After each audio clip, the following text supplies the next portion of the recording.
Hello എല്ലാവർക്കും cocktail മീഡിയയിലേക്ക് സ്വാഗതം. ഇന്ന് ഞാൻ വന്നിട്ടുള്ളത് നാടൻ രീതിയിൽ എങ്ങനെ എരുന്ത് കറി ഉണ്ടാക്കാൻ പറ്റും എന്ന റെസിപ്പിയുമായിട്ടാണ്. അപ്പോൾ നമുക്ക് വീഡിയോയിലോട്ട് പോവാം.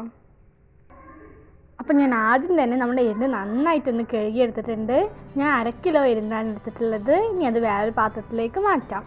നമുക്കിതിന് വേണ്ടിയിട്ടുള്ള മസാലയാണ് തയ്യാറാക്കാൻ പോകുന്നത്.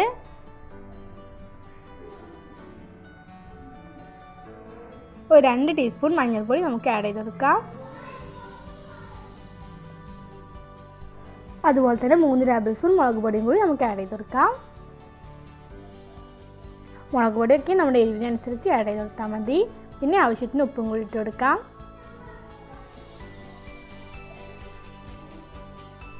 പിന്നെ 3 സവാളയും കൂടി നമുക്ക് അതിലേക്ക് ഇട്ട് കൊടുക്കാം.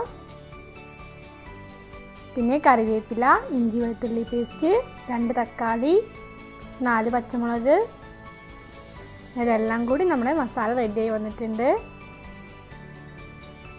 നല്ലൊന്ന് കുഴച്ച് കൊടുക്കാം. ഞാനിവിടെ നന്നായി കൈ വെച്ചിട്ട് മിക്സ് ചെയ്ത് കൊടുക്കുന്നുണ്ട്. ഈ എരുന്ത് ഫ്രൈ ഞാൻ നല്ല നാടൻ രീതിയിലാണ് ഉണ്ടാക്കാൻ പോകുന്നത്. നിങ്ങൾക്ക് എല്ലാവർക്കും ഈ വീഡിയോ ഇഷ്ടമാവുമെന്ന് വിചാരിക്കുന്നു. ഇഷ്ടമായി ഞങ്ങളുടെ ചാനൽ സബ്സ്ക്രൈബ് ചെയ്യാൻ മറക്കരുത്. കൂടുതൽ കൊച്ചു ബെല്ലൈക്കൺ കൂടി നിങ്ങൾ എനേബിൾ ചെയ്യുകയാണെങ്കിൽ ഞങ്ങൾ അപ്ലോഡ് ചെയ്യുന്ന എല്ലാ വീഡിയോസും നിങ്ങൾക്ക് നോട്ടിഫിക്കേഷനുമായി ലഭിക്കും. ഓളും കൂടി പ്രസ് ചെയ്യാൻ മറക്കരുത്.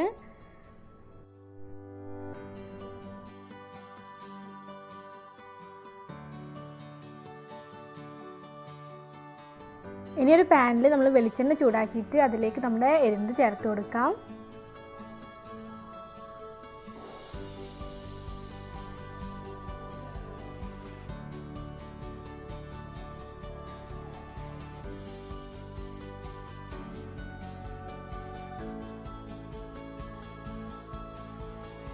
നമുക്കിത് ചോറിൻ്റെ കൂടെ കഴിക്കാൻ വളരെ ടേസ്റ്റി ആയിട്ടുള്ള റെസിപ്പിയാണിത്.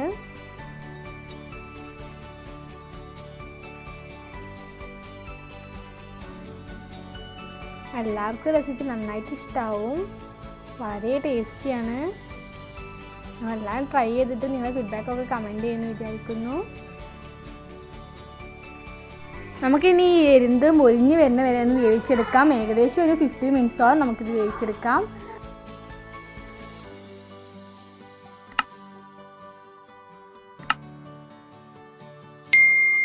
നമ്മുടെ റെസിപ്പി ഇവിടെ റെഡിയായി വന്നിട്ടുണ്ട്.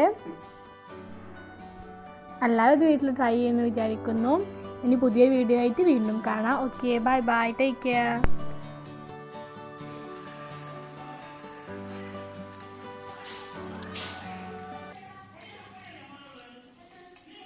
Super.